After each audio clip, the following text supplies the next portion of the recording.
Hello, moi c'est Lola et aujourd'hui je suis ravie de vous retrouver dans cette nouvelle vidéo. Nous sommes le 24 janvier et c'est la journée de l'éducation. Alors pour la journée de l'éducation, moi j'avais envie de vous parler de mon université américaine hors campus avec programme francophone qui s'appelle Clonlara. Alors déjà je suis en instruction en famille depuis 8 ans. Et donc cette université, comme vous l'avez compris, est un petit peu particulière. Je vais vous expliquer en quoi elle est particulière plus tard et ce qui fait que je suis toujours en école à la maison même avec ce programme là, donc ça on verra dans un second temps, mais premièrement je voudrais éclaircir quelque chose. Il y a une différence entre éducation et instruction que j'aimerais mettre en lumière avant de commencer, c'est que l'instruction c'est vraiment l'action d'instruire. L'instruction dans notre pays, la France, est obligatoire de 3 à 16 ans. Et l'éducation, en fait, c'est plutôt élevé moralement. Donc en fait, l'éducation est complémentaire de l'instruction et l'instruction complémentaire de l'éducation, mais ce sont deux choses différentes que souvent on confond. Donc je voulais quand même éclaircir ça avant de commencer. Donc journée de l'éducation, j'avais envie de vous parler de mon école Clonlara. Clonlara, c'est une université américaine hors campus avec programme francophone qui ne me propose pas de contenu de cours, mais par contre qui me propose un encadrement sur plusieurs années. Moi c'est ma 4e année auprès de Clonlara, donc ma 4e et dernière année. J'ai commencé à 12 ans. Donc j'entrais en 3e, donc c'est l'âge de l'entrée au lycée en fait aux États-Unis. Donc le lycée qui dure 4 ans là-bas et donc qui dure 4 ans aussi auprès de Clonlara. Et à la fin de ces 4 ans, l'étudiant, donc moi par exemple, je vais recevoir mon high school diploma. Le high school diploma en fait c'est le bac américain qui a donc une équivalence en France. La particularité de Clonlara en fait c'est que tous les semestres je rends compte de tout ce que j'ai fait dans tous les domaines, dans toutes les disciplines. Je rends compte de tout ce que j'ai fait sous volume horaire. Donc en fait on appelle ça des crédits, c'est le système américain qui fonctionne comme ça. Un crédit, il faut savoir que c'est 180 heures de travail. Alors je vous rassure, je peux déclarer des demi-crédits, 90 heures de travail, des quarts de crédit, 45 heures de travail, ou des 3 quarts de crédit, 135 heures de travail. Par exemple, prenons le sujet des langues étrangères, car prenons que un semestre, je déclare auprès de Clonlara un quart de crédit d'anglais, donc 45 heures d'anglais. Et bien en fait, va être déclaré toutes les heures que j'ai par exemple passées devant Netflix à regarder des séries en VO, parce qu'en fait c'est comme ça que j'apprends. C'est vraiment pour mettre en valeur à chaque situation d'apprentissage que en fait on rencontre dans la vie quotidienne. C'est vraiment une manière qui nous permet de nous mettre devant tout ce qu'on a fait et à la fin du semestre on se dit waouh, j'ai fait tout ça. Tous ces crédits on les transmet au fur et à mesure à nos conseillers, donc tous les semestres. Les conseillers en fait c'est des personnes qui nous accompagnent durant tout notre chemin avec Clonlara et qui donc tous les semestres lisent nos spirales. On a des rendez-vous avec eux tous les ans pour faire un point, pour vous savoir avec quoi on part, et ils nous donnent des pistes et des conseils si on a besoin. Et donc comment est-ce qu'on transmet tous ces crédits? Alors en fait pour chaque crédit, donc chaque sujet, je remplis tous les semestres une spirale des apprentissages. En gros, c'est une spirale, vous n'aurez pas deviné, avec plusieurs étapes. Il y a d'abord l'étape du sujet, où donc on va indiquer qu'est-ce qu'on va étudier. Après, il y a l'étape de la recherche préliminaire, où on va indiquer pourquoi est-ce qu'on a commencé à s'intéresser à ce sujet. On a l'étape de la recherche, où on va creuser un peu plus la réflexion, se demander un peu comment on va faire pour travailler, étudier sur ce sujet-là. On a ensuite la phase de proposition.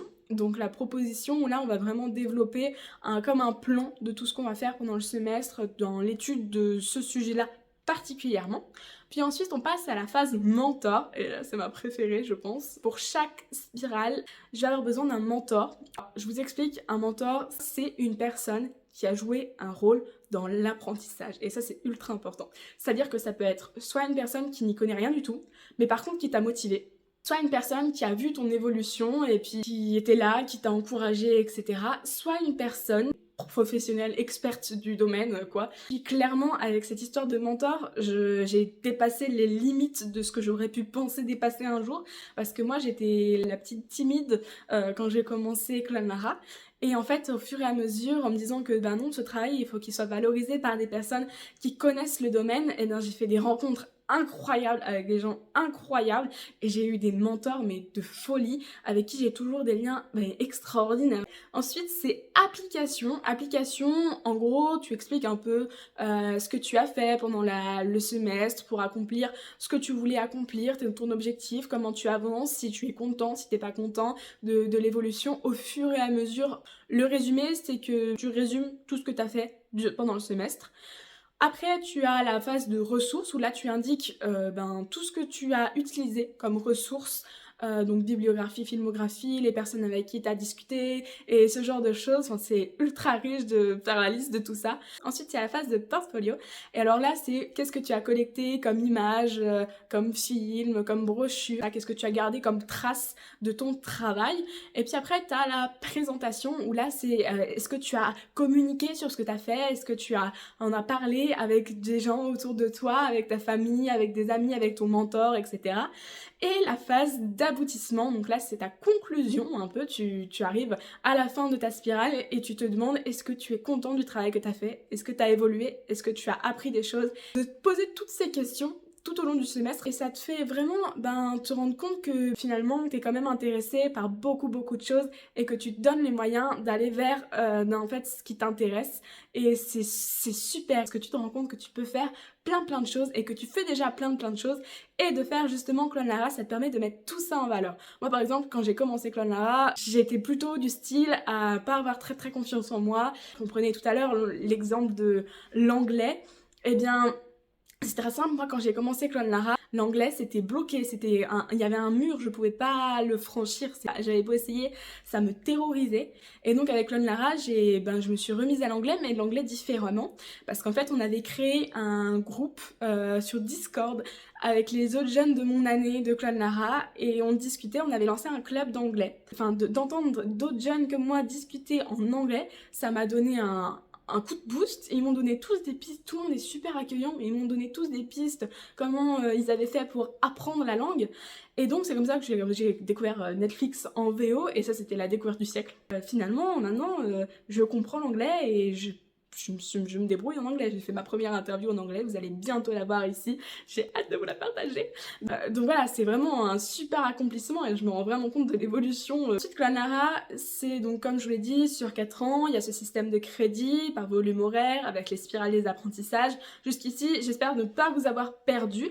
En fait, il n'y a pas que ça. Donc là, moi, je suis dans ma dernière année, comme je vous l'ai dit. Depuis la moitié de l'année dernière, j'ai commencé mon travail de capstone. Alors mon capstone, globalement, c'est mon projet de fin d'études. Et donc mon capstone, personnellement, j'ai décidé de le faire sur en fait, un projet qui se faisait de toute manière naturellement, qui est que mon accréditation média sur la Transat Jacques Vabre 2023, donc en octobre dernier, que j'ai suivi et sur laquelle j'ai pu faire des interviews, des reportages, etc. Un gros projet journalistique que donc j'ai inscrit dans mon capstone. En fait, ce capstone, il apparaîtra en tête de mon diplôme. Un diplôme qui sera d'ailleurs unique parce que forcément, comme c'est par volume horaire et que Clone Lara met en valeur tout ce que je fais, je vais passer plus de temps à faire les choses que j'aime et donc les mettre en valeur et donc c'est ce qui apparaîtra dans mon diplôme, ce qui est très exceptionnel.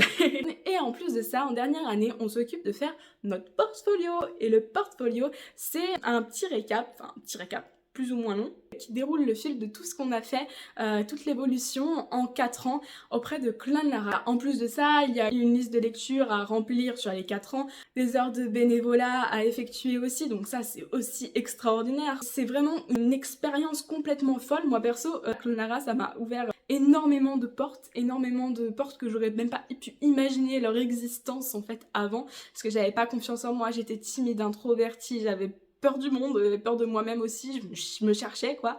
Et en fait, Clone Lara, je me suis totalement retrouvée quoi. Parce que la liberté d'apprentissage, la liberté de regarde ce que t'as fait, tu l'as fait et tu mets en valeur ce que t'as fait et c'est extraordinaire de faire ça.